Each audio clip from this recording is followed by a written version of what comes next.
Hello everyone, welcome back to the channel. Today, we're gonna make another short horror game, but this time, I wanna make it themed around the concept of being watched. The fear of being watched is probably the most common fears that people have, so I think this horror game has potential to be very scary. Now before we jump right in, let's go into the drawing board and write down my ideas and give y'all a basic idea of what I'm trying to make. So my first idea was to make the setting of the horror game inside of like a dark house. I also wanted to make the game have a more realistic vibe to it. And then the most important part is I want the player to think that something is off or unsettling about the house. Now how exactly I'm gonna do that, I'm not too sure yet, but we'll figure that out along the way. There's obviously gonna be some more stuff inside of the game, but this is just the basic idea. So yeah, let's just go ahead and get straight into it. If you enjoyed this video, then maybe consider subscribing.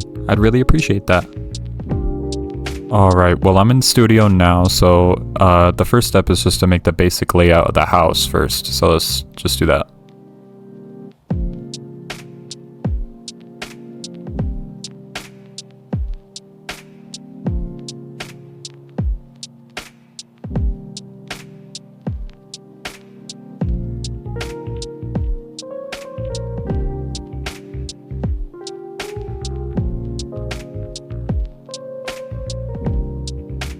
Well, here's the basic floor plan of the house. I think it's looking pretty good so far.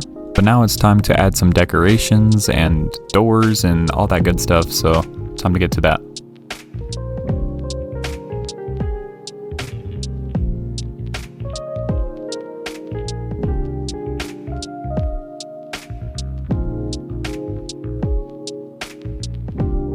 Alright, well I just added a bunch of lights around the house and now I'm adding light switches, and I'm also going to code being able to turn on and off the lights because that adds realism.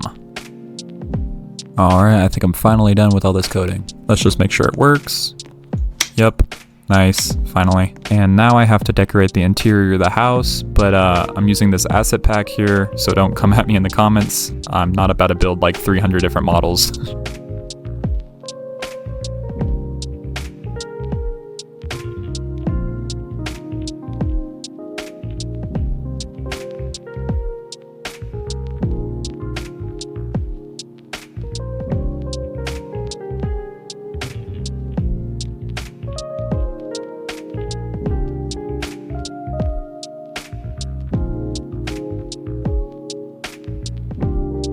Alright, well now I think the house is fairly decorated, so now the next step is to add some windows, so I'm gonna get to that.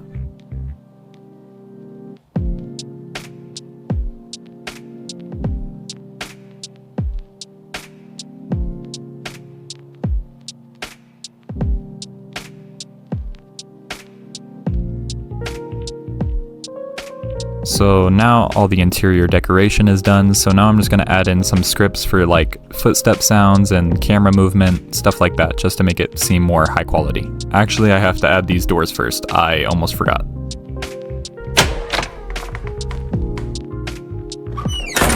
Alright, well now I'm just going to go ahead and adjust the lighting a little bit, and then I'll show you guys what this game is looking like so far.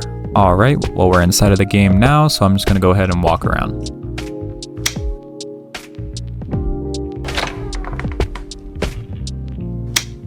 Oh wow, this is terrifying, what the heck? Alright, well I think the actual like ambience is really good so far, so now all I have to add is something spooky.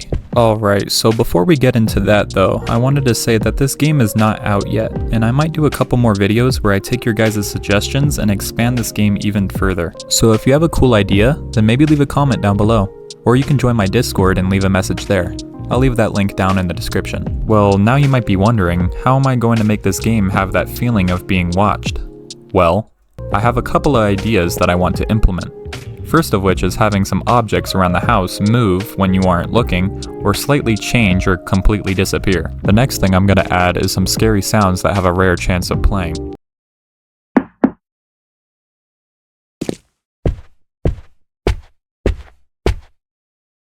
But obviously I wanted something a little more than that, so my next idea I actually took inspiration from a game called Minutes Remain. Minutes Remain is actually already kinda similar to what I'm making because it takes place inside of a dark house where weird things happen. Except in this game, a random event happens every 1 minute. I actually really like this game, and if you haven't played it before, then I highly recommend giving it a try. As of recording, there's 0 players online somehow, even though it's a really good game. But the random events that can happen in this game are pretty scary, so I'm going to take inspiration from those and add them into my game. Obviously with some kind of twist, I'm not just going to copy them. But you might be wondering what the actual goal of this game is, or like what the point of it all is. And right now, there is none. But that's something that we're probably going to add in the next video, so stay tuned for that. So I just coded in some more events that could potentially happen. They happen every like 2 minutes or so, and they include like lights flickering, the TV playing creepy sounds, and other smaller stuff like that. So for the next thing I'm going to add, it's much more complicated, so I'm just going to show you guys on the drawing board a little bit. So for this example, I'm just going to go ahead and draw the layout of the house real quick. Okay, bear with me, I'm not really good at drawing on PC, but alright, so for this example, let's say that you, the player, are in the living room. So the monster will spawn in like the furthest possible room from the player, which in this case is the bathroom. So if the player stays in the same spot, then the monster will make its way from the bathroom down the hall until it can see the player from the very start of the hallway right there. Now once the monster reaches that spot, it will just stay there and stare at the player until the player notices it and sees him, in which case the monster will quickly retreat back to the bathroom and then disappear. So now the second option is if the player makes its way towards the monster, in which case the monster will stand right outside of the bathroom or whichever room it is, and then once it's spotted, it will retreat quickly back into that room and then disappear as well. I'm also eventually going to add some more stuff that this monster can do, but for now this is good enough. So I'm not going to bother showing the entire process of me making this since it pretty much took an entire day, but I'll go ahead and just show you guys the finished product here.